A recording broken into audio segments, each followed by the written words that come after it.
antes que nada, muchas gracias por acceder a la entrevista.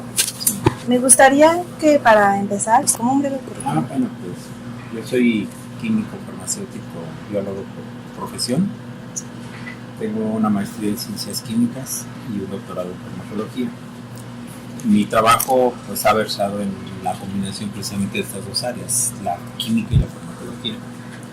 Entonces, y el objetivo que he tenido para el estudio de las plantas medicinales es precisamente estas dos partes, la parte química y farmacológica de las plantas medicinales de nuestro país. ¿En qué consiste? Pues en primero valorar el uso tradicional. O sea, tú sabes que las plantas medicinales se les atribuyen muchas propiedades, algunas de las cuales tienen más de una propiedad, ya que tienen una gran cantidad de componentes químicos que tienen diferentes efectos sobre el organismo.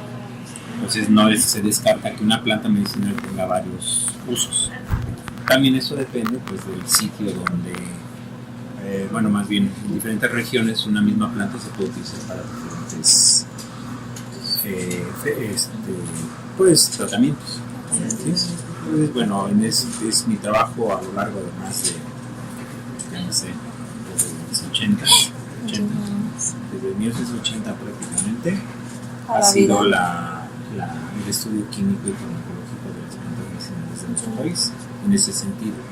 Igual hago trabajo de campo, hago trabajo con curanderos, hago trabajo en comunidades, hago trabajo con principalmente curanderos, y me gusta conocer la parte, el ecosistema en el cual se desarrollan, porque no tiene un contexto completo de lo que es la planta medicinal. O sea, la planta medicinal a veces la subestimamos porque pensamos que es un objeto más. Sin embargo, atrás de esto hay toda una tradición, tienen diferentes significados. Algunas de ellas son plantas consideradas importantes desde el punto de vista cultural, inclusive religioso y hasta sagradas, ¿no? Sí. Entonces, desde ese punto de vista creo que he tenido la oportunidad de trabajar las plantas desde este punto de vista en diferentes regiones y desde hace mucho tiempo.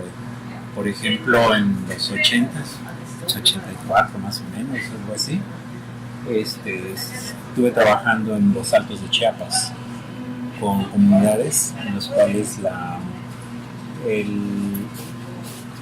entender el sistema de salud indígena tradicional, la estructura, por ejemplo, el ILOL, que es como el médico general, pero sin embargo difiere mucho a lo que es, porque el ILOL tiene una presencia en la comunidad mucho más importante que el sacerdote, que el maestro, que el médico. Y entonces el paciente, cuando se siente enfermo, llega con el ILOL y el ILOL lo canaliza a los especialistas. Pero él está en un estatus, o sea, a diferencia de aquí, nosotros llegamos a la medicina universitaria al general, y el general nos manda con el especialista, pero el especialista tiene mayores estudios. En el caso de los Altos de Chiapas, el ILOL es el más importante y de ahí baja hacia, contrariamente a lo objetivo, es una estructura muy distinta. Sí. De hecho, él es un general, es un médico general, pero no es el mismo concepto que tenemos nosotros. Entonces eso es bien importante conocer. Desde ese punto de vista, pues nosotros abordamos plantas pues ya con una estructura no solamente del objeto, sino también la parte cultural. Y eso nos ayuda a entender y a llevarlo al laboratorio y a modelos que nos permitan verificar las propiedades farmacológicas o propiedades terapéuticas que se le atribuyen. ¿Sí? Entonces eso, pues así en forma general mi trabajo es en eso. Desde luego tenemos una formación química sólida, una formación farmacológica o biológica también sólida, y nos permite combinar estas dos partes. ¿Sí? Y pues nos interesan varios grupos de plantas. Una de ellas pues son las plantas del sistema nervioso central, otras son las plantas para el sistema respiratorio, y como más importante o más explorada es las plantas que se utilizan en el sistema gastrointestinal. ¿Sí? De ahí tenemos patentes, tenemos mucho más trabajo, libros, una cantidad importante de artículos, en fin. ¿Sí? Okay, sí. A mí me interesa saber cómo, porque en sí estudió química y de ahí se fue especializando, ¿no?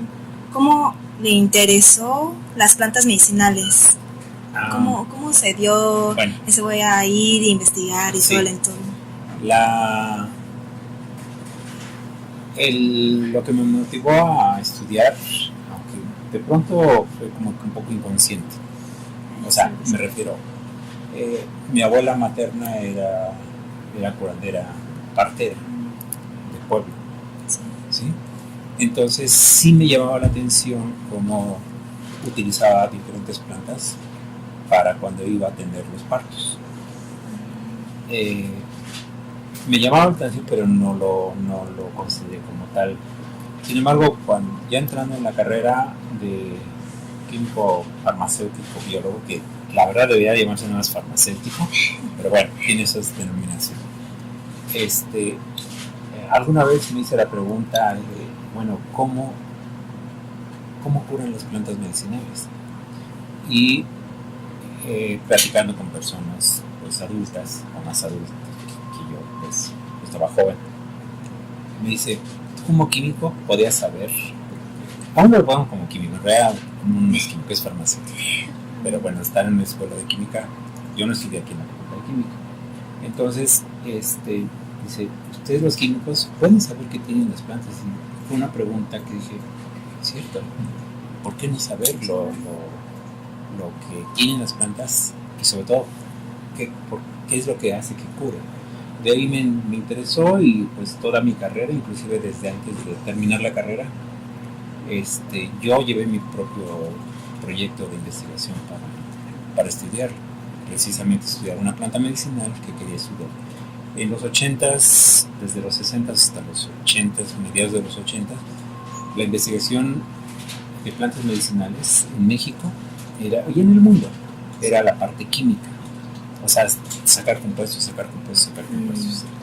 Entonces, pues sí, efectivamente empecé a estudiar, pero yo tenía la otra parte, la otra inquietud, que era ver que los compuestos que tienen las plantas, cómo actuaban en un sistema biológico, y entonces empecé a trabajar, lo puedo decir sin presunción, pero fui de los primeros, aún muy joven, en estudiar la parte química y sobre todo la parte farmacológica de las plantas medicinales.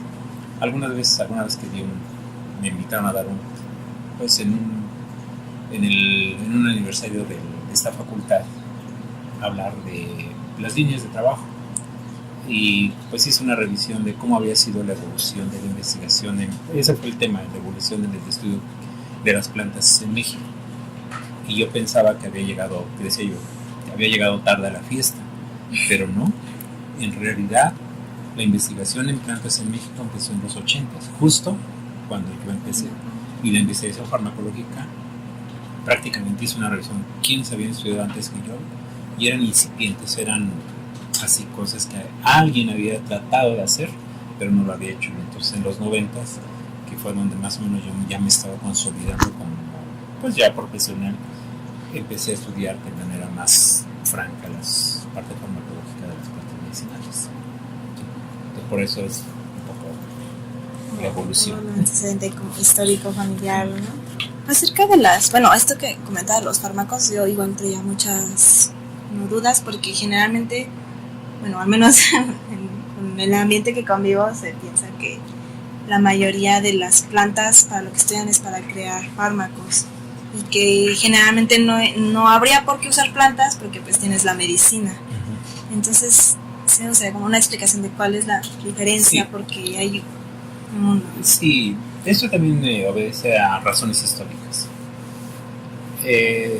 Si nos vamos muy al inicio del desarrollo humano, pues no tenía otros recursos más que su medio ambiente, ¿no? Para utilizar para su tratamiento.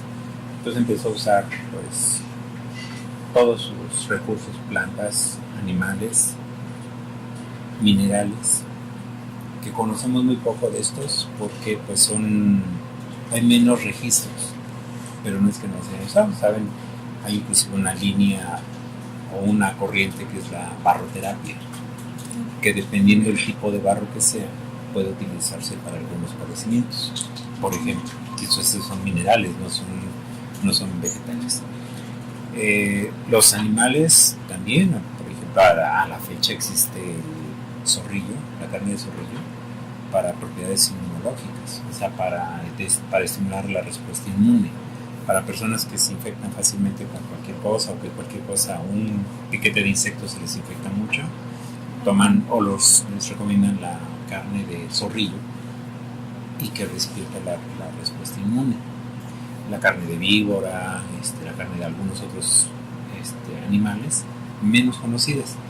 Entonces, bueno, y lo que ha utilizado más el hombre pues ha sido las plantas.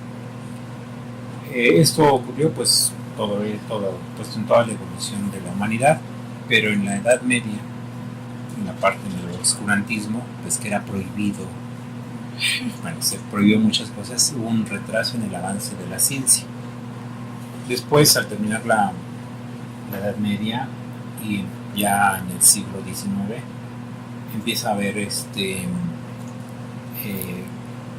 la química se consolida también, o sea, se pasa de hacer la alquimia, que lo que buscaban la piedra filosofal, convertir el oro, todos los metales en oro, que encontrar una sustancia que curara y que no solamente curara, sino que preservara la juventud, ¿no? la eterna juventud. Eso fue una corriente real, ¿sí? Y que toda la gente lo creía. Sin embargo, después, ya con la consideración de la química, ocurren sucesos importantes. Por ejemplo, se pensaba que los compuestos que llamamos orgánicos solamente los producían los organismos vivos, o sea, plantas, animales, insectos, en fin, todo lo que tuviera vida. Cuando logran sintetizar la urea, que es un desecho que nosotros lo eliminamos a través de la orina, cuando logran sintetizar eso, se dan cuenta que, bueno, rompe ese paradigma. Es decir, a ver, entonces aquí no intervino nada de vivo. Entonces empezaron a pensar, bueno, entonces nosotros podemos hacer cosas que hacen los seres vivos. Empieza a haber mucha síntesis, ahí, sobre todo en Alemania, bueno, en Europa en general, pero en Alemania, Francia, que tenían el liderazgo en la investigación, empiezan a hacer investigación. Al descubrimiento de América también fue una cosa importante. Se llevan muchas plantas que aquí se utilizaban como medicinales, y entonces allá las empiezan a estudiar químicamente y sacan pues algunas. Luego de China, o sea, con Alejandro Magno como conquistador, entonces también concluye y traen muchos. Bueno, ahora sabemos que con los vuelos, con las aeronaves, bueno, pues nos desplazamos rápidamente y entonces hay una combinación, o sea, podemos transportar sustancias de un lado a otro. Y Alejandro Magno en su conquista pues trae muchas cosas de Asia a Europa, cuando las lleva, y luego en la conquista muchas plantas de México, de América, se llevan a Europa. Empieza a haber estudios químicos de las plantas. Entonces de Asia pues la morfina, aislan la morfina del opio, y luego de la quina, que es americana, aislan la quinina, y entonces empieza a ver. Y viene un suceso importante. La aspirina, bueno, el ácido salicílico ya se utilizaba en Europa, pero después en una planta, el sauce, aíslan la salicina. La salicina es un precursor de la aspirina, y entonces encuentran o piensan que ya no es necesario utilizar las plantas, pues, sino que pueden sintetizar todos los fármacos. Entonces hay un desuso a partir de principios de los 900, hay un desuso de las plantas, inclusive aquí en México. En México todavía las farmacopeas son libros oficiales donde se describen las características que deben tener todas las sustancias que se van a utilizar para formar medicamentos. Venían muchas plantas, más de 500 plantas, y después va disminuyendo hasta que en 1920, en el 60, en el 28 desaparecen prácticamente, porque viene la corriente química y el surgimiento de la industria químico-farmacéutica. Pero después, en los 70s, se observa que hay son muy potentes las sustancias químicas puras, y también se presentan efectos que no se conocían, o sea, que no se habían presentado con las plantas. Entonces hay un regreso hacia el uso de las plantas porque son suaves, son efectivas, sí tienen efectos tóxicos. De hecho, no quiere decir que una planta no sea tóxica. De hecho, los tóxicos más tóxicos, como la estricnina, es de origen vegetal, ¿sí? Entonces, pero en general la mayoría de las plantas son suaves. Y aquí hay una falta de conocimiento también. Las plantas medicinales no son para todas las enfermedades, ni son para todos los usos. Por ejemplo, las plantas medicinales no se utilizan para el quirófano, ¿no? Se usan sustancias puras que son anestésicos, antisépticos. Entonces, en cambio, para problemas crónicos, como son diabetes, hipertensión, insomnio, epilepsia, problemas cardíacos, problemas respiratorios, problemas de la piel, problemas ginecológicos, problemas reproductivos, se usan las plantas, pero no se usan para todo. Entonces aquí yo estoy en contra de que se peleen, ¿no? Que digan los fármacos de síntesis son malos y las plantas son buenas. No, yo creo que cada quien tiene su papel y se tiene que utilizar, ¿sí? Nosotros no podríamos, imagínate, si vas al dentista, sí hay plantas que anestesian, pero no tienen la potencia del anestésico que nos pone el dentista, y que bueno, no entenderíamos una intervención de un dentista con plantas exclusivamente, ¿verdad? Entonces ahí, por eso digo, yo no comparto la idea de que los fármacos de síntesis son malos y los fármacos de plantas son buenos. La realidad es que sí, más del 60% de los fármacos que se utilizan en la clínica fueron o son derivados de las plantas medicinales.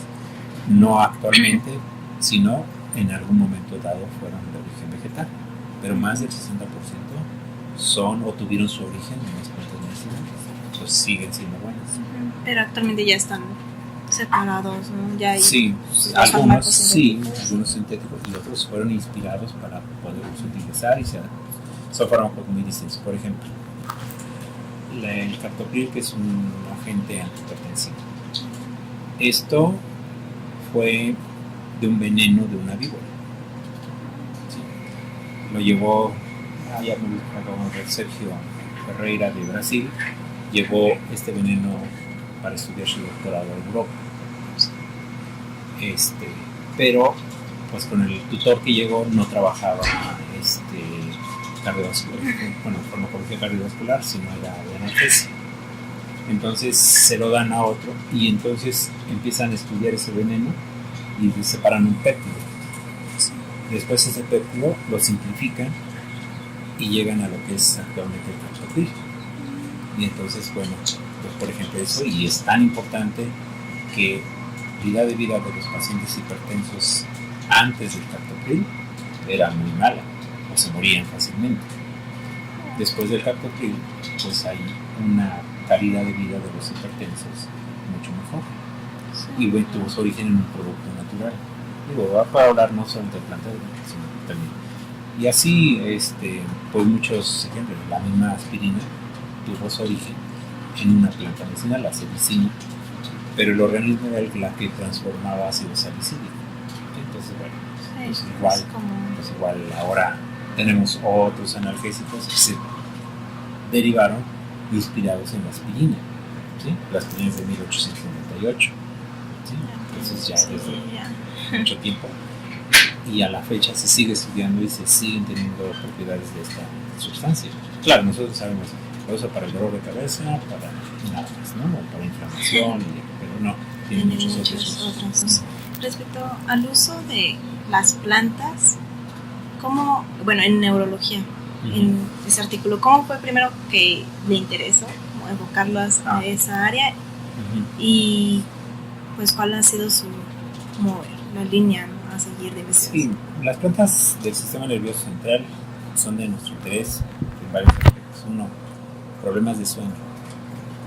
Sabemos que las plantas medicinales hoy por hoy y en otros tiempos han servido para relajar y para inducir sueño.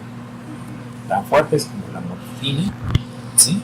o tan suaves como las hojas de naranjo, que por cierto solo en México se usan las hojas de naranjo. ¿Solo en México se usa? Sí, en el resto del mundo se usan la flor de naranjo, que son las flores de azar. Las flores de azar se llaman flores de azar o de azares porque son de todos los cítricos, o sea, del limón, de la mandarina, de la naranja, de la ¿cómo se llama? Como la lima. La grandota, ¿cómo se llama? Toronja. Todos ellos son cítricos. Entonces las flores que caen, o sea que se caen de los árboles, son las que las colectan y las guardan para hacer el té de flores de azar o de azares, ¿sí? Y entonces esa, por ejemplo, nosotros estudiamos, pareciera, es tan conocida universalmente las flores de azar para inducir sueño, pero nadie la había estudiado y nosotros la estudiamos y sacamos un compuesto, o sea, identificamos cuál compuesto es el responsable de que induzca sueño, ¿sí? Bueno, por ejemplo. Porque me interesa también, bueno, ¿quiénes son los que usan este tipo? ¿Quiénes son los que tienen problemas de insomnio más frecuentes? Las personas de la tercera edad, que son las que, o sea, cuando somos bebés, dormimos prácticamente todo el día, ¿sí? Y bueno, se duerme, a menos de que sea muy violenta su interrupción del sueño, se despierta el bebé. Pero conforme vamos avanzando, vamos durmiendo menos. Y hasta que llegamos a la edad adulta, en donde los ancianos pueden dormir entre 5 o 6 horas o menos. Pero además, pues ya su fisiología no les permite, por ejemplo, van más veces al baño, ya tienen problemas de próstata, tienen problemas de incontinencia, entonces se despiertan. Sí, o cualquier presión o cualquier dolor. Entonces ya despiertan y entonces, pues el insomnio pues es una pregunta para personas, todo lo padece, todo el mundo lo padece, en mayor o menor medida, para todo el mundo. Pero en los ancianos es más frecuente. Entonces, por eso nos interesa. Porque además algún día yo voy a llegar a ser más anciano. Quería saber cómo descansar tranquilamente. Bueno, esto por nada. El otro era que la epilepsia es un tratamiento que no tiene cura. Hasta la fecha. Se puede controlar, pero no tiene cura. Y tiene una característica importante. Los fármacos que se utilizan para tratar la epilepsia, el paciente se va haciendo resistente. O sea, ¿qué quiere decir esto? Le sirve un fármaco antipiléptico y después de un tiempo ya no, porque tiene que cambiar a otro fármaco. Ese fue uno de los motivos por los que nos interesamos por los fármacos antipilépticos de origen vegetal. ¿Sí?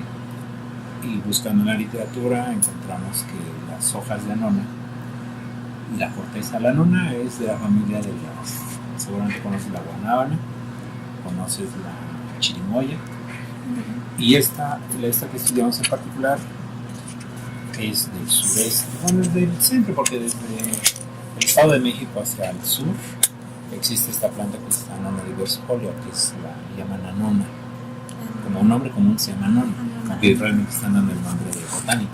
¿Sí? Y la guanábana, ellos también son anonas. Entonces empezamos esto no es de que, bueno, este conocimiento lo hace una disciplina que se llama la etnobotánica. La etnobotánica es lo que se estudia la relación de las plantas con el hombre y sus usos. ¿Sí? Entonces puede ser uso medicinal, de vestido, de alimento, de casa. ¿Sí? Entonces ese es el estudio de la etnobotánica, y la etnobotánica nos basamos en ella para poder identificar qué plantas son las que utilizan para la epilepsia.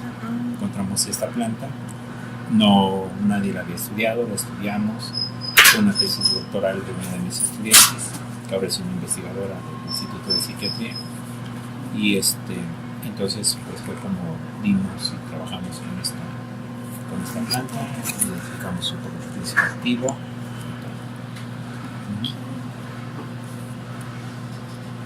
Eso fue por la tesis de la... Sí, no, fue porque ella ya trabajaba. No.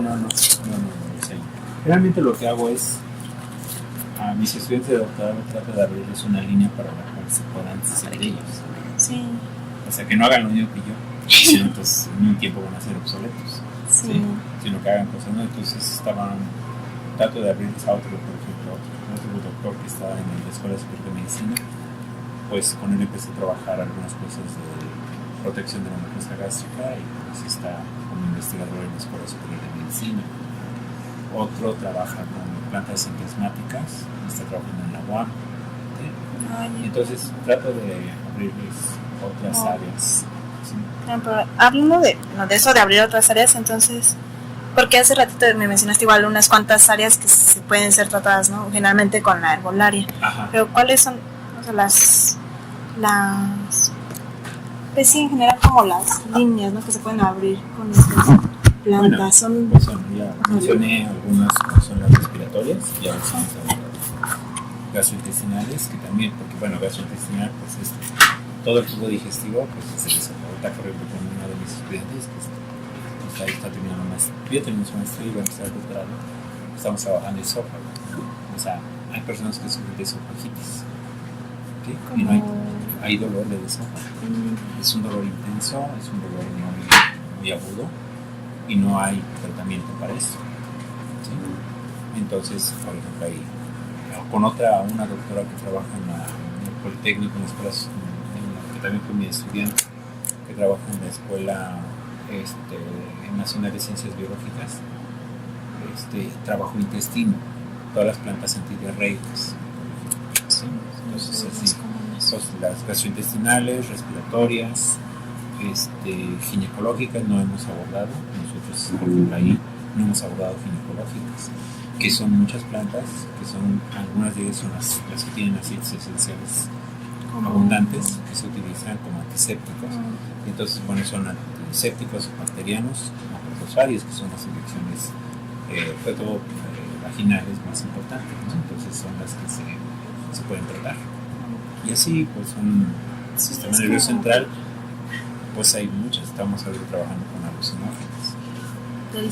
No es que estemos buscando una cura. Bueno, yo tengo la hipótesis de que si alteran el sistema nervioso central pueden ser útiles para trastornos psiquiátricos, por ejemplo la esquizofrenia. Si la esquizofrenia ven cosas, oyen cosas y los alucinógenos te hacen ver cosas, entonces pueden servir para estudiar y comprender mejor esos fenómenos, o bien para contrarrestar esos padecimientos. Sí, de hecho está muy relacionado con lo que yo quería preguntar, que es cuáles son las funciones, bueno, más bien cuáles son, a qué funciones neurológicas, o sea, pueden tratar las plantas, ¿no? Medicinales. O sea, como esto de que puede ser para las alucinaciones, es otra área distinta a, por ejemplo, la que hace la epilepsia, ¿no? O están relacionadas, son áreas distintas, sí, ¿no? Entonces, ¿qué áreas pueden tratar las plantas en neurología? Primero tratan enfermedades crónicas. O sea, la epilepsia es una enfermedad crónica, es degenerativa. La memoria también es otra enfermedad crónica y degenerativa. Aquí en México no tenemos plantas para la memoria, pero en India sí hay plantas para memoria. Una de las más conocidas es el ginkgo biloba. ¿Sí? El ginkgo biloba saben que puede ayudar o mejorar a los procesos cognitivos. ¿Sí? Entonces eso todo un fenómeno diferente. En México no tengo registro de nada. Quizás sea porque somos una cultura más nueva, porque la cultura india tiene más tiempo. Sí. Ella es doctora médico, pues está haciendo un postdoctorado. Sí, ahora, la esperanza de vida también tiene que ver con esto. Las enfermedades crónico-degenerativas se llaman de edad. La esperanza de vida en México ha crecido de una manera exponencial. Por ejemplo, en la Revolución Mexicana, después de la Revolución Mexicana, la esperanza de vida era de 35 años. Actualmente es de 76. ¿Sí? Entonces, efectivamente, o sea, es promedio, ¿no? Entonces, efectivamente, hay más personas adultas y lo podemos ver. Ahora vemos muchas personas con bastón, cosa que antes no veíamos. Vemos muchas personas en silla de ruedas, cosa que antes no veíamos. O lo veíamos, era muy raro ver a una persona así. Ahora, ¿por qué? Pues porque la esperanza de vida ha crecido, ha aumentado. y entonces enfermedades degenerativas, problemas de movimiento, que también ahí las plantas juegan un papel muy importante, analgésicas y antirreumáticas. ¿Sí? También es otra área, y así lo hemos abordado. Tenemos plantas, podemos usar plantas para el dolor neuropático. El dolor neuropático es cuando los nervios se degeneran o se obstruyen y entonces provocan dolor continuo y no hay medicamentos hasta ahora. Entonces hemos tratado de buscar medicamentos de origen vegetal para tratar esos padecimientos. Entonces es un mundo, no es para todos. ¿Qué puede hacer? ¿Para qué no es? Para cosas que se utilizan en quirófano, por ejemplo. ¿Sí? No puedo anestesiar con una planta así, honesta, para hacer una intervención quirúrgica. Ahí no funcionan las plantas. ¿Sí? La respuesta inmune sí la podemos estimular con plantas. ¿Qué no podemos? Pues no sé, pero no son todos los padecimientos. ¿Sí? ¿Y cuáles serían, bueno, así como no se puede abarcar todo, cuáles serían? ¿Existe alguna complicación o los efectos negativos de tratamientos con plantas? Siempre. La ventaja de las plantas es de que no son muy potentes. Es una ventaja y una desventaja. La desventaja es que el paciente quiere un efecto rápido y no lo va a conseguir con las plantas. Lo va a conseguir después de cierto tiempo. ¿Cuál es la ventaja? De que así como los efectos no son muy intensos, también los efectos tóxicos no se van a presentar de forma intensa y el organismo tiene la oportunidad de defenderse o de desecharlos. Entonces ese sería, pero sí, nunca podemos pensar que una planta medicinal no tiene efectos tóxicos, como decía. Muchas de los tóxicos más tóxicos, ¿sí? Son de las plantas. La stecnina, hay otra planta que el mucimol, en fin, otros son de plantas o de animales y son naturales, ¿no? Entonces, no por ser natural no son tóxicos, ¿no? Entonces, bueno, y ya regresando como al tema de neurología, en estas líneas que se han abierto son como, ¿cómo decirlo? O sea, ¿cómo sería el tratamiento, ¿no? A seguir? O sea, por ejemplo, en esto de las alucinaciones que mencionó, por ejemplo, un tema muy interesante porque los trastornos son trastornos psicológicos muy difíciles. Psiquiátricos. Sí, psiquiátricos, ¿no? Es como de ti, ¿no? Sí. Entonces, sí. ¿Cómo puede ser que una planta, regule eso? Se conoce bien, por ejemplo, la epilepsia se ponen de acuerdo, voy a explicarlo en términos fáciles de entender. Se ponen de acuerdo muchas neuronas y funcionan al mismo tiempo. Cuando a lo mejor la forma fisiológica normal es de que una neurona se comunica con esta con la otra, la otra con la otra. Pero de una forma secuencial. En cambio, cuando hay un foco epiléptico, todas se sincronizan. Todas responden al mismo tiempo y liberan sustancias. Que son excitadoras del sistema nervioso central. En nuestro sistema nervioso central nosotros tenemos sustancias excitadoras y sustancias depresoras. Cuando nosotros necesitamos huir, se liberan las sustancias excitadoras que nos van a dar energía, nos van a dar fuerza y nos van a hacer que corramos lo más que no vas a, y que inclusive se va a suprimir el dolor en caso de que se tenga una lesión, pero son sustancias excitadoras. Hay sustancias depresoras, porque si estuviéramos siempre excitados, pues entonces no podríamos vivir tranquilos. Entonces se nos aceleraría el corazón, se habría hipertensión, habría secreción gástrica, habría muchas cosas. Entonces por ahí se regulan. Entonces tenemos sustancias depresoras y sustancias excitadoras. Debe haber un equilibrio para eso. Cuando baja uno, por ejemplo, en la epilepsia están disminuidas las sustancias depresoras y se aumentan las excitadoras. Entonces se puede manifestar hay muchos tipos de epilepsia. Lo que nosotros tenemos para epilepsia más común son las convulsiones. Sí. Pero hay epilepsia auditiva, epilepsia olfatoria, y se mueren igual la gente. ¿Sí? Que es tan diferente, tan difícil de detectar. Por ejemplo, la epilepsia auditiva oyen sonidos o voces porque se está estimulando, como te dije, se sincronizan. Sí. Entonces se estimulan y se oyen sonidos, a veces definidos y a veces no. Y entonces se confunde con la esquizofrenia, que es... Ajá, entonces dije, se parece a la esquizofrenia. Lo tratan como esquizofrenia cuando realmente es una epilepsia. Entonces la esquizofrenia son otros receptores, son otras sustancias las que participan. En la esquizofrenia lo que participa es la dopamina y la serotonina y la adrenalina también, pero bueno. Pero entonces se sabe, por ejemplo, que en la corteza, la gente agresiva, por ejemplo, los delincuentes homicidas o multihomicidas, tienen mucho más en la corteza frontal, tienen más serotonina, más receptores de serotonina que una persona normal. Bueno, vamos a llamarlo normal. Entonces, ¿qué es lo que se hace con las plantas? Pues van a inhibir que se activen esos receptores, antagonizando o suprimiendo o provocando que se apague, por así llamarlo, que hay varios mecanismos, esos receptores, y entonces se normaliza la persona. ¿Sí? En la epilepsia lo que se hace es se aumenta la actividad inhibitoria, ¿sí? O sea, la que relaja a la gente. El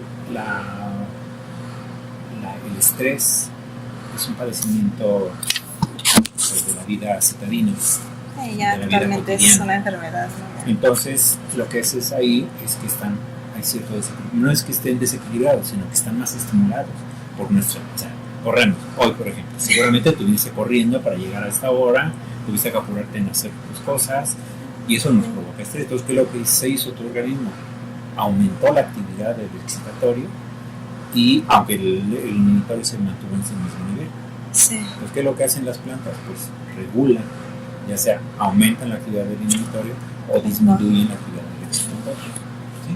Y eso es en el caso de estrés, en el caso de epilepsia. En el caso de esquizofrenia, pues es directamente sobre los receptores a regular la actividad de estos, porque son los que van a provocar ese estado de agresividad, porque hay esquizofrénicos agresivos y no agresivos, ¿sí? Pero finalmente es un aumento de la actividad del sistema nervioso central. ¿Sí? Que puede ser natural o inducido. Por ejemplo, las personas que son adictas a las sustancias, por ejemplo a la cocaína o la morfina, acostumbran a su organismo a estar abajo. ¿Sí? Sí, muy tranquilo. Cuando no tienen, entonces ese equilibrio que ya lo restablecieron ellos, entonces empieza a manifestar la excitación, entonces necesitan la siguiente dosis y agreden o son capaces. Se dice en farmacología que el grado de adicción de una sustancia es el grado de trabajo que haces para conseguir la siguiente dosis.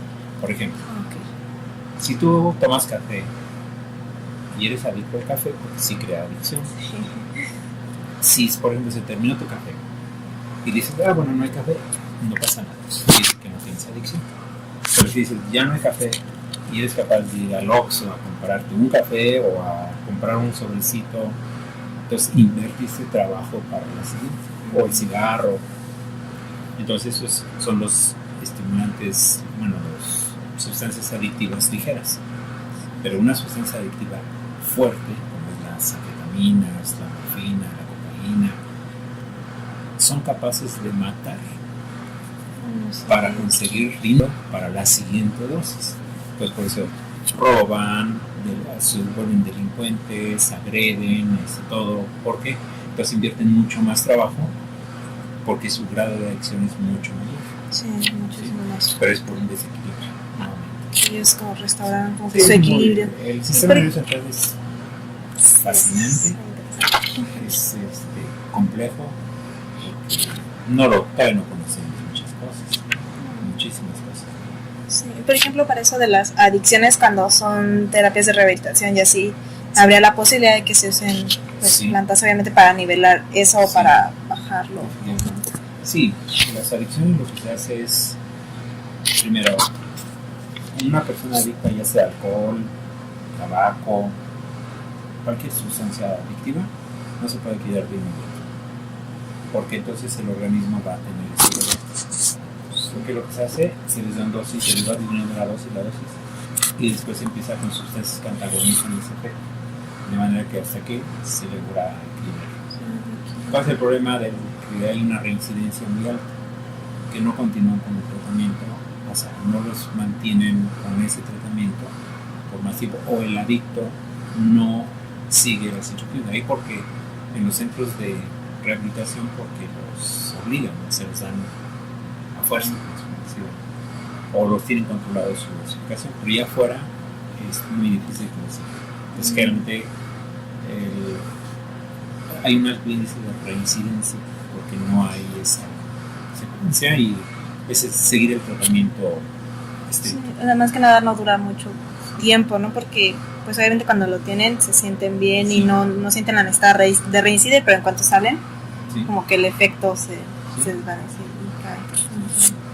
Y las plantas, porque yo pienso que las plantas alucinógenas pudieran tener algún efecto positivo en este sentido. Sí, claro, y como me comentaba con los... Sí, actúan sobre el mismo receptor.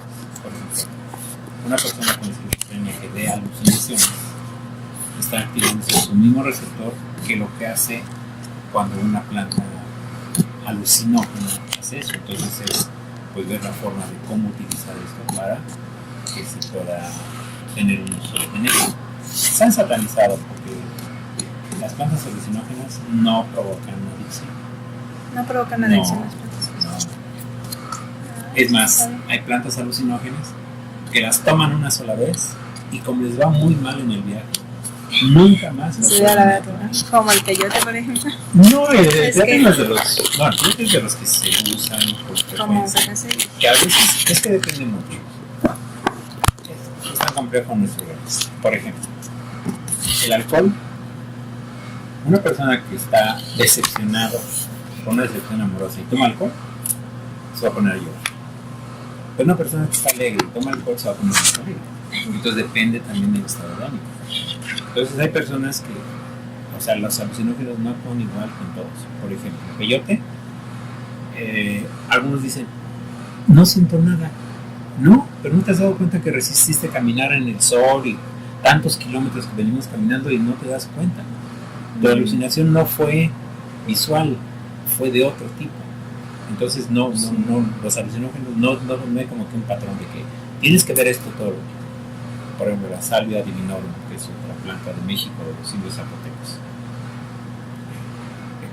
Esta hace alucinaciones muy coloridas, pero siempre como factor común es que ven una imagen, bueno, dicen antropomorfa, o sea, todo se convierte, o sea, por ejemplo, ven a una persona y si está sentada en una silla, se fusiona la silla con la persona, pero además son personajes femeninos. ¿Por qué? ¿Quién sabe? ¿Sí? Entonces, eso, y hay a quienes va bien y lo vuelven a tomar o lo saben manejar. Y hay a quienes va tan mal que se vieron monstruos, les salieron todos sus demonios y entonces nunca más los vuelven a tomar. Entonces no son adictivas. La mayoría de las plantas alucinógenas no son adictivas. No, y hay un concepto equivocado. Sí. ¿Sí? Entonces no es todo un misterio. Muy largo, muy amplio esto. En cuestión de las líneas actuales que se manejan, ¿cuál es el futuro de las plantas medicinales? ¿Cree que sea? Porque es que generalmente como que no se toca el tema, o al menos yo sentí eso, que no se tocaba y que pues estaba como muy, bueno, o sea, como que se van todos por el lado de la farmacología. Ah, sí. O se van por... Tenemos algo. Sí, me gusta.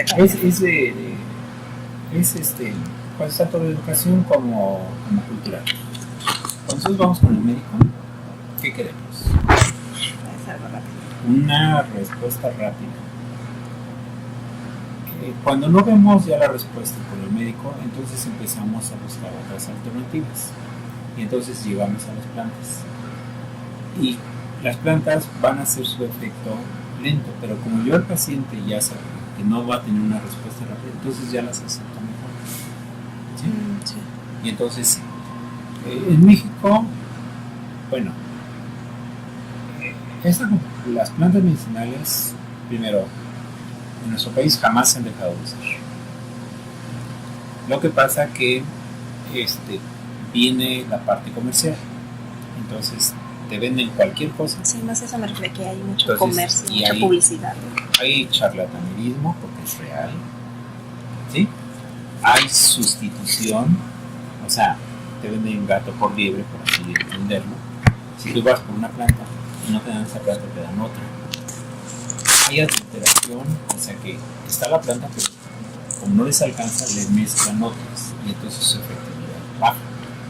Entonces eso se presta a que se crea poco en las propiedades benéficas de las plantas. Pues aquí pues es muy importante, por ejemplo, ahora, los médicos no conocen la medicina tradicional mexicana porque no los forman, no hay ningún curso en las escuelas de medicina que sea de herbolaria o de plantas medicinales o de medicina tradicional, ya no digamos nada. Entonces cuando llega y se enfrenta a que dice el paciente, yo me estoy tomando esta planta, no se lo toma, cuando a lo mejor se van a sumar los dos efectos, lo que él le dé y lo que él está tomando, y entonces tener un mejor tratamiento.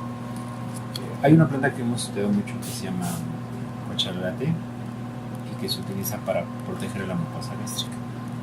Ha habido casos, yo la tengo estudiando desde 1980, entonces imagínate si la conozco desde dónde se crece, cómo son los árboles, dónde hay más árboles, dónde todo. Según dijo.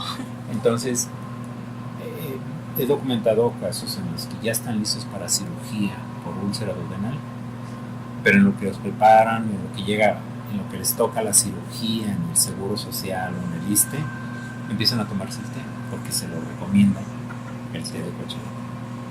Cuando llegan, ya encuentran que el paciente ya sanó. Entonces, ¿pero por qué? Porque fue así. Pero el médico ni siquiera lo dice, algo pasó, pero quién sabe qué, y no le hace caso. Y el paciente, como sabe que el médico no conoce y que al contrario lo va a regañar, por entre paréntesis, no nadie tiene que regañarlo. Hay médicos que sí regañan, no tienen por qué. ¿Sí? Entonces, no le dice que estuvo tomando. Y eso es una consecuencia, también es riesgoso, porque pueden ser algunas plantas pueden impedir o pueden alterar en el caso de una cirugía, la anestesia, por ejemplo. Así es. Entonces, ya no sé cuál era la pregunta. El futuro de las plantas ahorita en México. En México yo creo que aquí una es que primero los profesionales de la salud, que son los farmacéuticos, los médicos, los enfermeros, deben conocer las plantas medicinales, porque es una realidad. Son millones de pesos que se venden en plantas. Entonces, ¿qué quiere decir? Que hay un alto consumo. Si ese alto consumo, pero entonces no lo conocen, no sabrían. O sea, si tú le dices a un médico, yo estoy tomando esta planta, se queda, no conoce. Entonces, yo creo que una de ellas es que es importante que los profesionales de salud, principalmente los médicos, enfermeros, enfermería, los de enfermería, los odontólogos también deberían conocer las plantas medicinales, o deben incluirse cursos de medicina tradicional, si no queremos específicamente plantas, sino más amplio, medicina tradicional en los cursos de formación. La otra es, desde el punto de vista de investigación, pues ha evolucionado. O sea, empezamos toda la parte botánica, después la parte química, después la parte farmacológica, después viene la parte de análisis. O sea, por ejemplo, ahorita aquí también desarrollamos métodos para que compramos, pero tenemos plantas y luego vemos si dice que tiene valeriana, nosotros desarrollamos la metodología para saber que efectivamente tiene valeriana.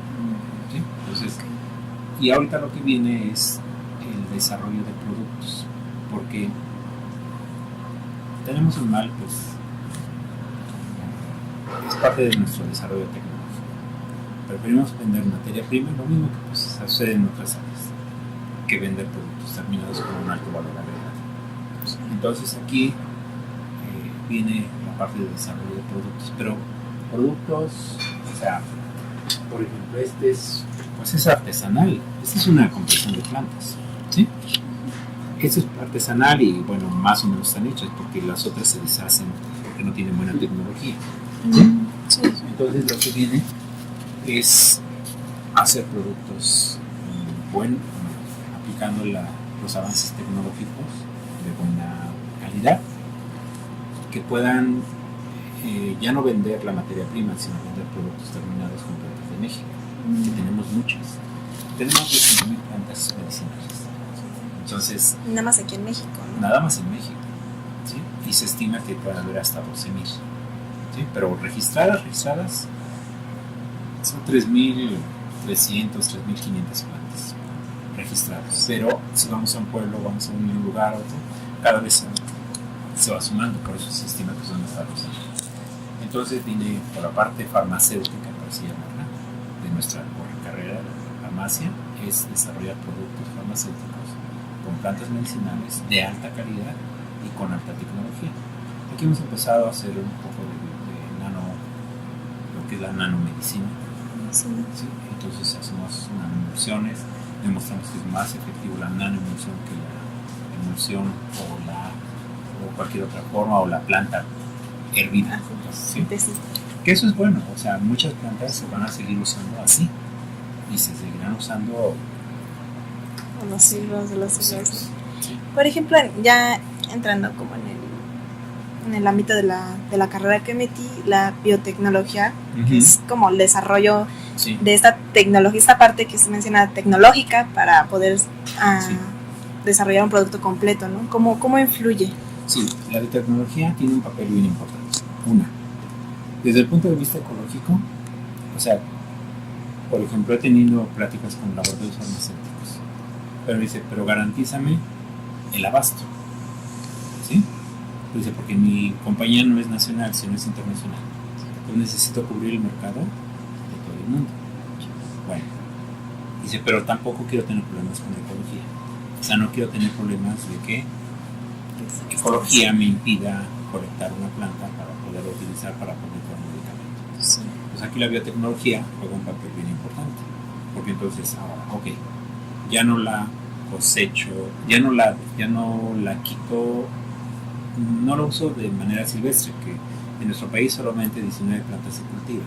Solo 19. De las 5.000 y tantas, solo 19. ¿Y las demás? Las demás son de colecta silvestre. ¿Cuál es el riesgo de que puedan desaparecer? Sí. Y aunque sean muy buenas, nosotros hagamos muy buenos medicamentos, demostremos sus muy buenas propiedades, va a llegar el momento, si no la cuidamos, de que se va a hacer un desabasto y se va a acabar con la ecología. Bueno, va a haber alteraciones ecológicas. La biotecnología, ¿qué es lo que hace? Pues puede utilizar cultivo en reactores de las plantas que produzcan los mismos compuestos que son responsables de la actividad biológica. Y de esto hay varios ejemplos. Hay una planta que se llama Taxol, que por cierto es de México, que se utiliza para el cáncer de mama, pero el árbol, para que tenga la cantidad suficiente de ese metabolito, requiere 200 años. ¿Qué es lo que se hizo? De las hojas se encuentra un precursor. Las hojas se hace cultivo de tejidos en un reactor, se produce ahí el precursor y luego con una transformación química simple obtienen el compuesto que al árbol le lleva 200 años producir, y es el que se comercializa ahora. Y entonces ahora el IRI, los laboratorios el IRI producen este cancerígeno para todo el mundo. ¿Sí? Entonces sí es muy importante la biotecnología. Sí, es que nada. Y la otra, pues no tenemos cultivos, o sea, ya ni siquiera vámonos a la biotecnología. El paso anterior es el cultivo. No cultivamos plantas medicinales. Son 19 plantas medicinales de las 5.000, vamos a considerar de las 3.000 que se cultivan. Las demás son de colecta silvestre. ¿Eso por qué se dan? ¿Por qué no se pueden cultivar? No es que no se cultiven, a pesar de que lo que pasa es que no, como que el campesino primero está abandonado el campo, que es una realidad.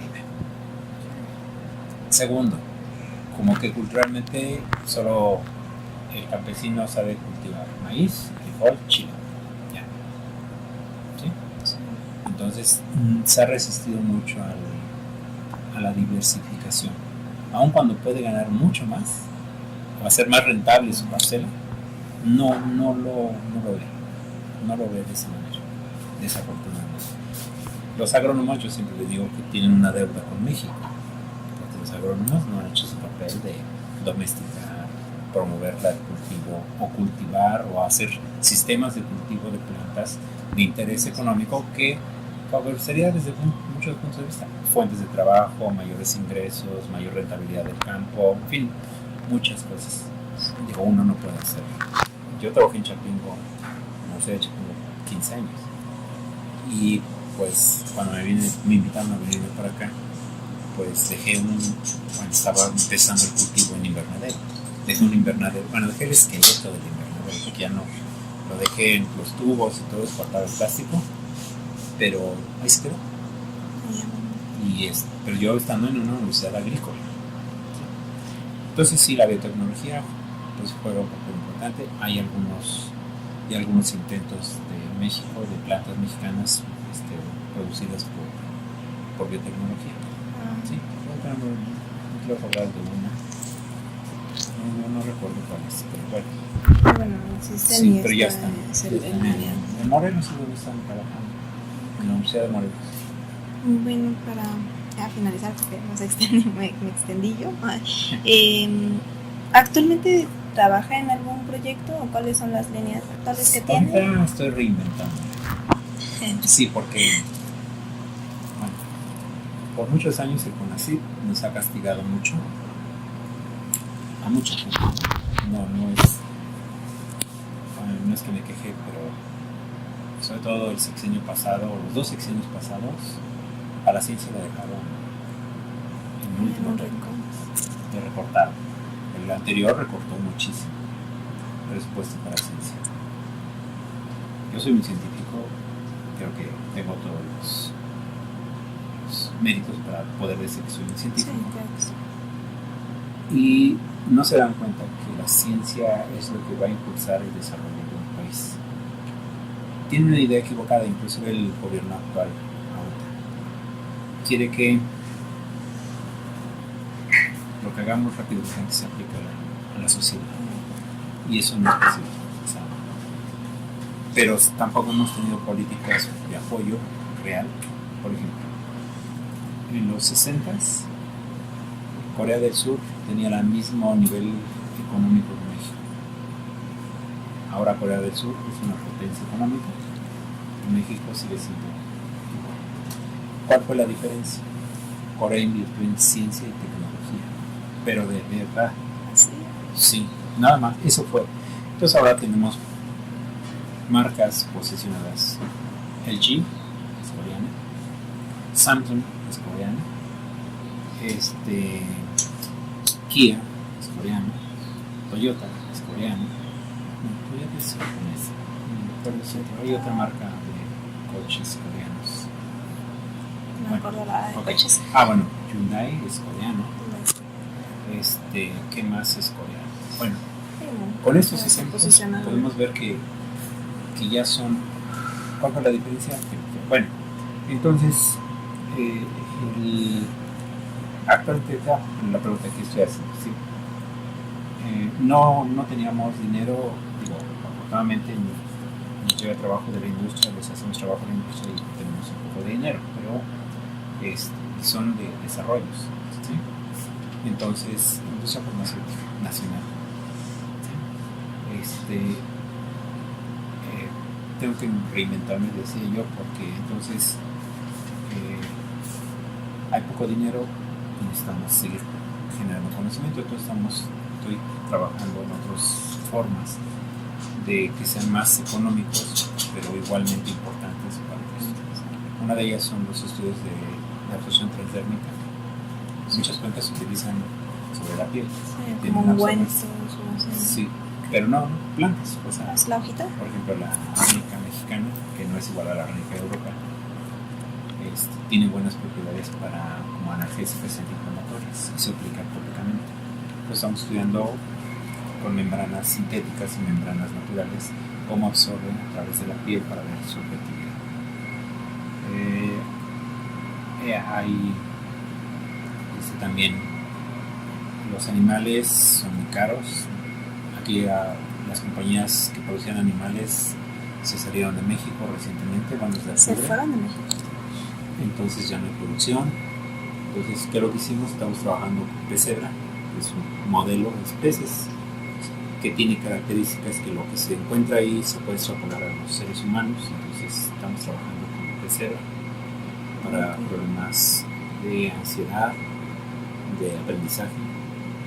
De ansiedad de aprendizaje. Sí. Entonces, bueno, eso es lo que estamos haciendo. Ahorita estoy en este por eso estaba así el laboratorio, porque realmente tuve que hacer eso porque ya no teníamos dinero para pensar. No puedo decir no ven y espérate porque no tengo dinero. No, a ver, mejor no te acepto y ya. Saqué a los que tenía que sacar y ahorita voy a reclutar.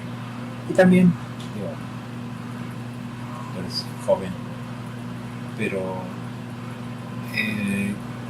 los jóvenes de ahora son muy distintos, por lo menos los que me han tocado, como que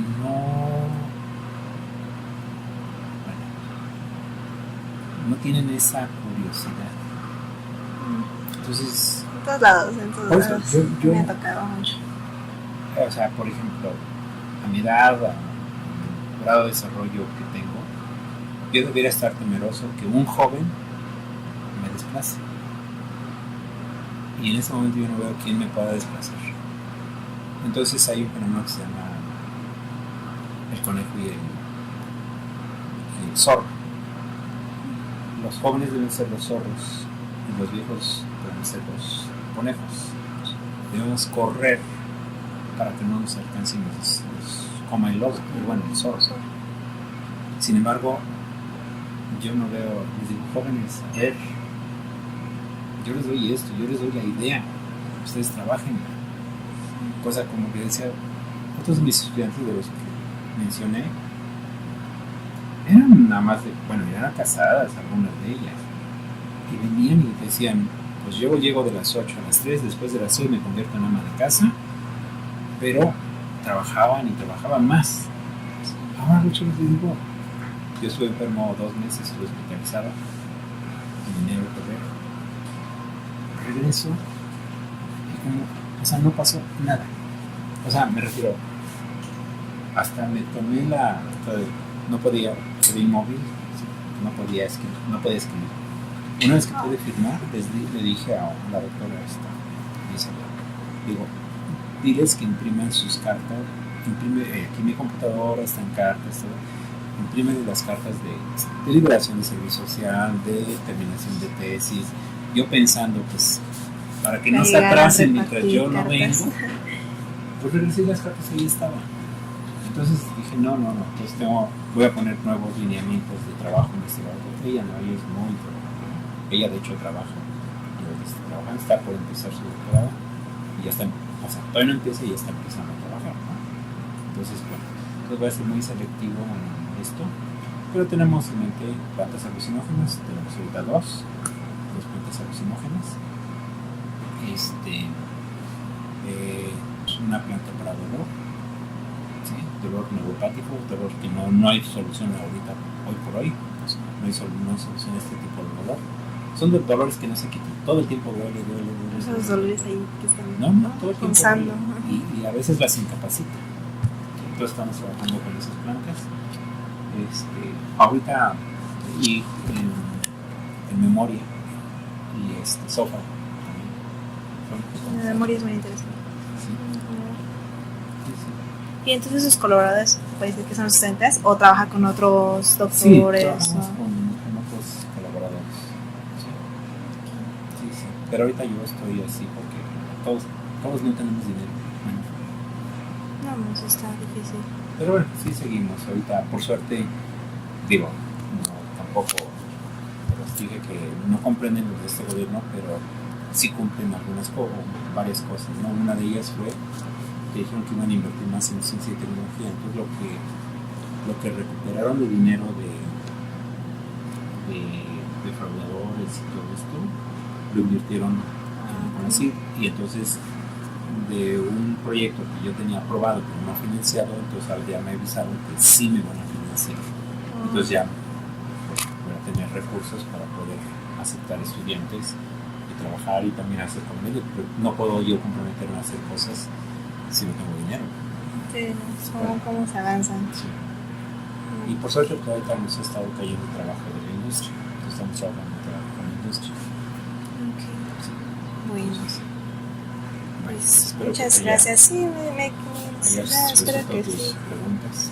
Pues sí, venía como con una idea muy general y sí me voy con cosas muy interesantes. Sí. Pues ya para irme me gustaría saber cuál fue la investigación o la planta que más así a usted le haya gustado, que haya dicho cómo me quedé con ella así en mi memoria, pues, que más le haya gustado o llamado la atención. Así que tengo una planta que forma ya parte de mí, ¿no? Que es el cochalate, que sacamos abajo y seguimos sacando y no veo cuándo se acabe.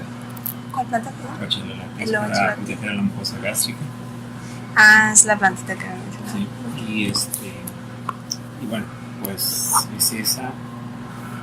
También el gordolobo. Pues tenemos datos para buenos usos para los asmáticos. Por ejemplo, no es de mis preferidas, pero por ejemplo las flores de azahar nosotros identificamos y describimos por qué tiene esas propiedades para inducir sueño. ¿Sí? ¿Y una que sí sea su preferida?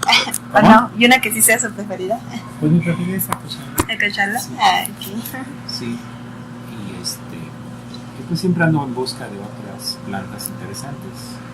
Algunas me cuestan mucho trabajo, por ejemplo, esas son las de alucinógenas, son prohibidas y son difíciles que los pobladores dejen usarlas. Aquí hice un convenio, tuve que firmar una carta con el presidente municipal, con el consejo de pobladores, de la población, y me pusieron como condición que aceptar una estudiante oaxaqueña. Por mí no tengo problema, para mí, pues bueno. Ah, qué bien. Entonces sí, y la niña está por venir. No ha definido cuándo, pero yo lo estoy esperando porque cuando venga. Pero está muy bien porque además ella va a venir a conocer otras cosas de lo que son sus tradiciones y de lo que es una planta de su comunidad, pero desde otro punto de vista, de la parte científica dura, científica profunda. Entonces está estudiando la carrera de ecografía también ahí en Oaxaca y va a venir para acá y se aprende. Como condición, no, para mí no es ninguna condición, no, eso está me favorece. ¿no? Ya tanto ella. Sí. Yo no sabía eso, entonces es como complicado que las comunidades suelten sus plantas y les permitan estudiarlas. Por eso decía, yo tengo trabajo de campo, entonces no puedo yo llegar y cortar una planta, me puedo meter en problemas serios. No, tengo que introducirme a la comunidad y después a la comunidad convencer que es importante que yo estudie esa planta o esas plantas y por qué, ¿sí? Y entonces es todo un proceso de una ciencia, que es la etnobotánica. La etnobotánica es eso, ¿sí? Y entonces pues sí, no es así de fácil llegar y tomar la planta. Bueno, yo pensé que eran más accesibles porque no, y hay otras plantas, porque decía, algunas plantas que son sagradas. Entonces ella, por ejemplo, una planta que estudiamos hace muchos años, de la Huasteca hidalguense, yo ya estaba introducido en la comunidad. De hecho, pues tienes que formar parte, por ejemplo, les gusta que uno vaya a la feria a la fiesta del pueblo, que vaya uno a las bodas, a los 15 años. Quizás parte. Sí. Entonces, aún así, cuando yo era parte de esa comunidad, que se llama Pahuatlán, no, Pahuatlán es pueblo. Pero está cerca de la Huasteca. me interesó una planta y tuvieron que hacer una reunión de la comunidad para ver si me permitían o no, sabiendo que ya me conocía. Sí, Y después me dijeron que sí me daban la oportunidad de cortar unas ramas de un árbol. Ah, son las ramitas. No ramas, sí, no eran ramas grandes, pero sí con permiso de ellos. No fue así como que yo llego y esta planta es la que estoy buscando y esta la sí, no es eso. Bueno, mi curso que doy aquí para el estudio de las plantas les hago énfasis a los jóvenes investigadores, futuros investigadores, de que no es voy, estudio y agarro, no tiene que tomar en cuenta la comunidad. Sí. ¿Esas idas de campo, cuando salías a campo, duran mucho tiempo? A veces, bueno, ya que aquí también mis colaboraciones son con los botánicos, o sea, los botánicos que ya están introducidos en la comunidad. Sí, como pues para cortar ese paso. Yo ya voy a la comunidad, pero acompañado del botánico. Y ya él es el que hizo todo el trámite que permite la colecta. Claro, eso sí está. Y hay lugares peligrosos, por ejemplo, desafortunadamente tenemos un mal que es el narco. Entonces, pues las plantas se encuentran en zonas de narcos. Entonces, el botánico ya sabe, ¿sabes? Hasta aquí podemos entrar, de aquí para allá ya no. Con cuidadito, eso sí. Sí, o sea, más ahora se ha hecho complicado. Igual, ya no nada más con los narcos, sino también, por ejemplo, traemos plantas verdes. Por ejemplo, bueno, ahorita ya no está una planta que trajimos de Oaxaca, la dejamos secar entera, porque de otra manera, si la molemos, pues parece marihuana. Y en tanto que sepan o no sepan, uno se mete en problemas. Sí. Entonces la trajimos así, o sea, la trajimos en cajas completas, o sea, que se veían las hojas que no era marihuana. ¿Sí? Entonces eso también es parte de lo que uno conoce, y no solamente por el Pablo Blanco, también estuve en el Amazonas el año pasado, justamente en abril, estuve en el Amazonas juntando, pero fui con investigadores del Amazonas, entonces en Brasil. Entonces igual pues sí, a mí me apasiona mi trabajo, me siento afortunado de hacer ese trabajo. Mis hijos me dicen que tengo un jubilo ya. Digo, pues, si no me gustara mi trabajo, me hubiera jubilado desde hace mucho, ¿no? No, pero es un trabajo bien hermoso y siempre tienes que investigar, ¿no? Sí, o sea, no es como que se van a acabar las plantas. Bueno, muchas gracias por su... plantas. Mi abuela esta planta y me dice que huele.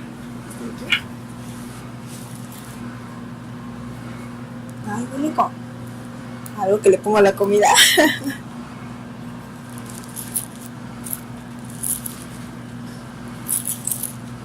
No reconozco el olorcito. Bueno, no sabemos. ¿Como té de limón? No. ¿Naranjito? No. ¿Qué es?